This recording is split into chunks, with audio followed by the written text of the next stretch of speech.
Waiting for the Sun is one of those songs that tricks people into thinking they've missed a track. You'd buy the 1968 album released under the name Waiting for the Sun and get it home, but when you flip it over, you quickly discover the title song isn't actually on there at all.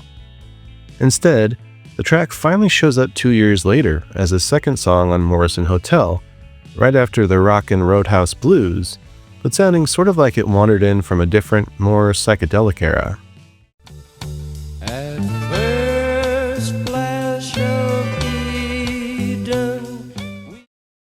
And there's a good reason for that.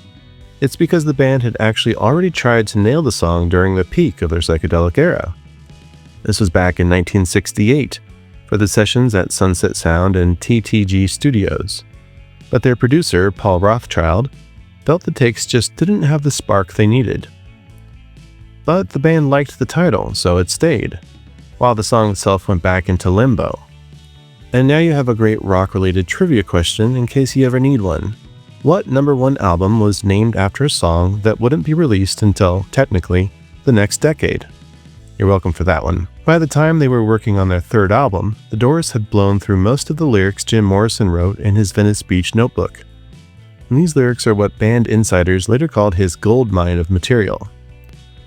For the first 2 records, the group could just pull from a pre-existing deep stash of finished words, which obviously made writing songs that much easier to do. But in 1968, they were writing on a deadline now, and the strain of that showed up in the studio. The most ambitious idea they had for the album was called Celebration of the Lizard, which was conceived up by Jim Morrison as a cinematic theater of the mind piece. It was intended to be very long, about 17 minutes, and was supposed to take up an entire side of the album. However, the Doors never quite locked it into place on tape, and only a portion of it made the album. Paul Rothchild famously described the failed attempts as not a very good recording of a very good idea. But what did fans get instead? Well, a sort of consolation prize, really. Because the album was still titled Waiting for the Sun, the band felt the package needed more weight. So they decided to print the complete libretto of The Celebration of the Lizard, as well as one track on the album called Not to Touch the Earth, which was a small section of it. Their drummer John Densmore was so worn down by the tension and Jim's increasingly erratic behavior that he briefly quit during these sessions before coming back, which should give you a sense of how frayed things were when they tried to push Waiting for the Sun into shape. In that atmosphere, anything that wasn't fully convincing, no matter how good the idea, could end up on the cutting room floor, and this song was one of the casualties. Through all of that, Waiting for the Sun still mattered enough that they kept the phrase as the 1968 album title, even though nobody outside the band had heard the song. So when they came back from Morrison Hotel in late 1969, they were in a very different mood, and their goal now was a tougher and more blues-heavy record that stepped away from the ornate arrangements of the Soft Parade, which had received mixed reviews with its Baroque rock sound that brought in heavy brass and string arrangements.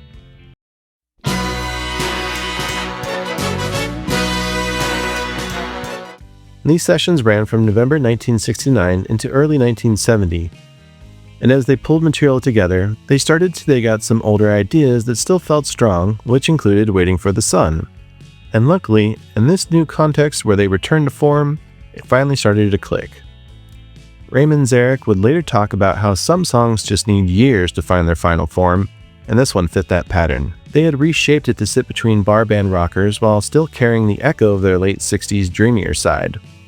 And even then, it wasn't pushed as a major single in the US, though Elektra did issue it in some overseas markets where it appeared as an A-side or a B-side, usually framed as a deeper album cut rather than the big radio hook. And the real-life backdrop to its eventual release is much darker than the song's drifting sunrise imagery suggests. In March 1969, Morrison's Miami concert led to an obscenity case that dragged through the courts and hung over the band's reputation. That November, on the way to see the Rolling Stones in Phoenix, he and actor Tom Baker got so drunk and disruptive on a Continental Airlines flight that they were arrested on landing and hit with charges including drunk and disorderly conduct, assault, crime aboard an aircraft, and interfering with the flight crew. Of course, these were all serious enough that the FBI was notified. Fortunately, the main witness later backed off, the identification issues piled up, and the case was eventually reduced to a lesser consequence.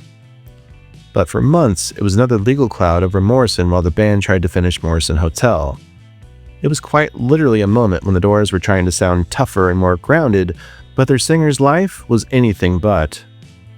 And as for what the song Waiting for the Sun is actually about, well, honestly, there's really not any interviews where Morrison sits down and spells it out, so serious writers are careful not to pin it on one specific event. But the lyrics talk about the first flash of Eden, racing down to the sea, and the first warmth of spring, which critics and biographers often read as Morrison chasing a kind of spiritual dawn. It was maybe his version of the American dream or some other sort of personal awakening that never quite shows up. The hazy but hopeful tone ties back neatly to how the song moved through their career, because it was conceived during the come down from the Summer of Love, then it was shelved when the big experiments failed, and then finally released as a bridge between their psychedelic past and the grittier roadhouse band they were trying to become. It never became one of their huge American singles, but the story behind it, title without a song, then a song carrying over years of baggage, turns it into a favorite for fans who like digging past the obvious hits.